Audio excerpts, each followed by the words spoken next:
How we doing, everybody? It's Cade Padilla here, CEO and founder of Cadence Creative Studios. This is the first episode of a series of many, um, and this channel is really going to be to teach you what it is to own a creative studio, things to learn, things that I've learned. Let this be a space where you can come and kind of get ahead on the mistakes that may come with opening up your own, whether it's a creative studio, a podcasting studio, film and production studio, photography studio, any of that. This is going to be the channel where you learn kind of the ins and outs of what that's like. So today, we're going to talk about 7 costs that creators always forget. So, hidden cost number one is acoustic treatment and room prep. Now, this may be something that you do put a lot of thought into, but you don't realize how much of a necessity it is until you're actively using the space every day.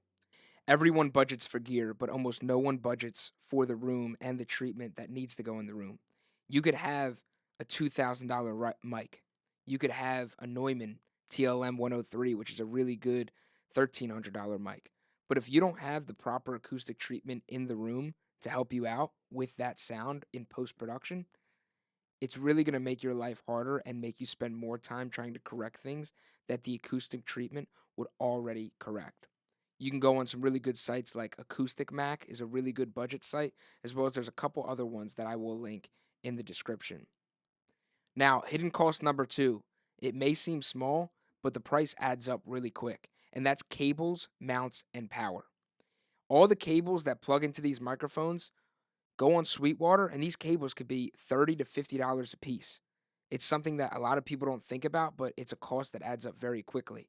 When you have a production studio like mine with 2,500 square feet and over 10 to 15 microphones in this studio at a time, when you think about a cost of, say, on average, $40 per cable, times that by 10 or 15, you're already at like $500 just in cables. And then mounts. So we mount our cameras for the podcasting with suction mounts either on the wall or just regular tripods. That's something that I didn't really think about until after I opened. And then I was like, you know what? This is something that we're going to need. Might as well get it now because if not, it's just going to take so much longer to try and rig up a setup for these cameras. So I always have more mounts and tripods than I have cameras just in case I have multiple things going on at a time or I have some mobile work. I always have some extra. And then the biggest thing that I've learned is power, power, power. You can never have too many power strips, too many extension cables. I can't tell you how many times I have tried to rig up lighting for a photo shoot and just the outlet was too far for the plug. So I really highly recommend that you invest into some extension cables and into some circuit protectors. Now, hidden cost number three is storage. Storage is a really big thing, and that will help you with how you efficiently grow your business. Um, I could just tell you from personal experience when we first started out, there was stuff everywhere. Nothing had an allotted and specific location or a specific place where we would put it. So now we have photography and videography closets. So that's where all like the backdrops, the lighting, even extra camera gear will go in there. Then we have an event storage closet. So all the stuff that we use for our live events, everything goes in there, like the tables, the chairs. We've done painting events with easels. That'll go in there as well as maybe extra plates and cups and stuff like that for events. It's super important that you have storage. We've even gotten some of those storage lockers where we can put little things and kind of itemize it per locker. Super big time saver and helps you run your business so much more efficiently when you have properly labeled storage and you know where everything is at all times. And one thing I do recommend is that you have an inventory list. Something that everyone can look at. They know how much equipment's in the office, what equipment is in what location, so that way nobody has to run around looking for something. They all know where it is at all times. And that only works is if when you're done using something, you put it back when you're done. Now, hidden cost number four, and this one is actually really underrated, but also very important, and that is business registration, insurance, and legal fees.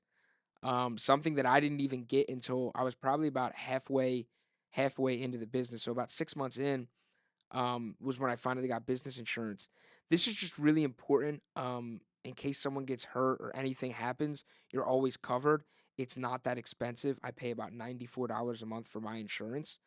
And then legal stuff. You know, if you have employees or you have clients on contract and on retainer, it'll be really good for you to have a legal team backing you up, making sure that you put all of those documents together made by a lawyer, and then you can have people sign. So that way there's actually a contractual binding to what they're signing. This will help kind of the efficiency and the way that you grow your business and the way that you run your business overall. That way you and the client is always protected. Now, this is probably one of my most favorite one, hidden cost number 5, and that's client management and booking tools. Once you start to grow and you're getting a lot of calls, a lot of leads, emails, I'm a social media agency as well, so I get a lot of leads via Instagram, Facebook. It could be a lot to manage all of that. Having a really good CRM, client management, and shared calendar that you could use to send out to your clients, super important, super efficient.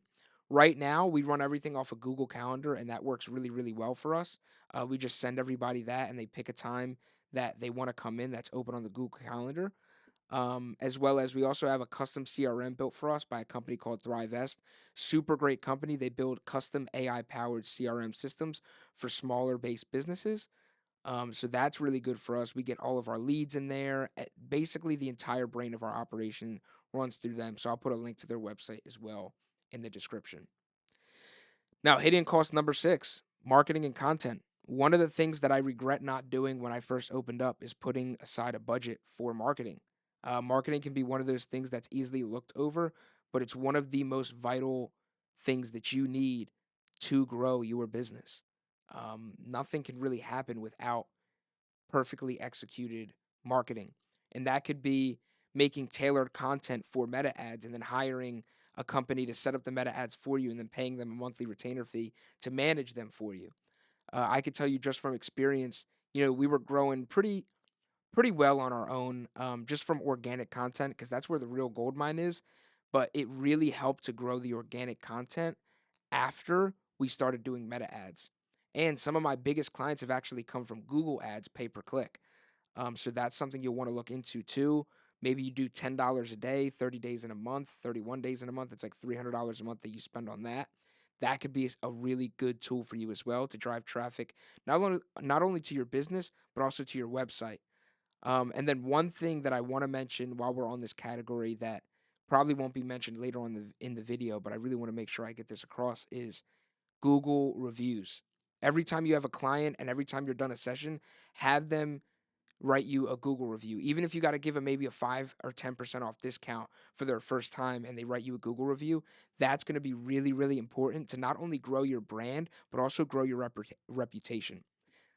So I really recommend that every time you're done with a shoot or a client, that you do have them fill out a Google review on your Google business profile. And that'll also help with your search engine optimization. So that way, when people search things that are tailored to your business, you will come up above other companies.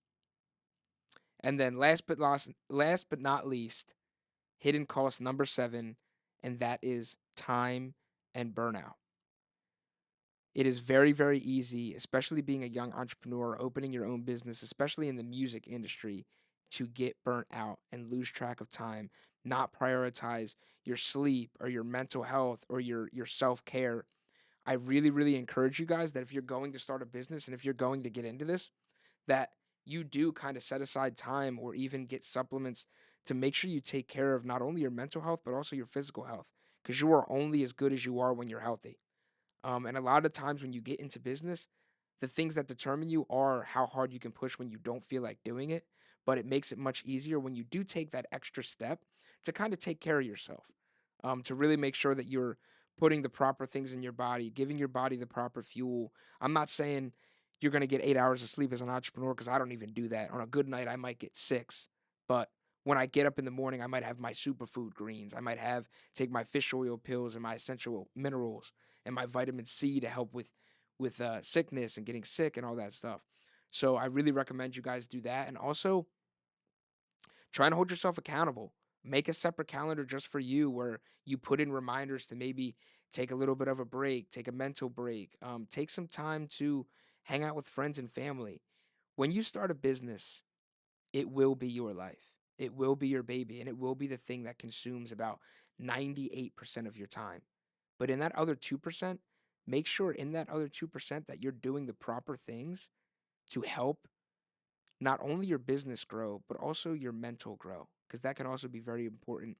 And that's a lot of things that I feel like people look over when they're starting a business. They just cut off everybody and they say to hell with everybody and they just keep on going. And yeah, there might be some truth to that. Like there might be a pruning process where there's some things or some people in your life where you need to get rid of them.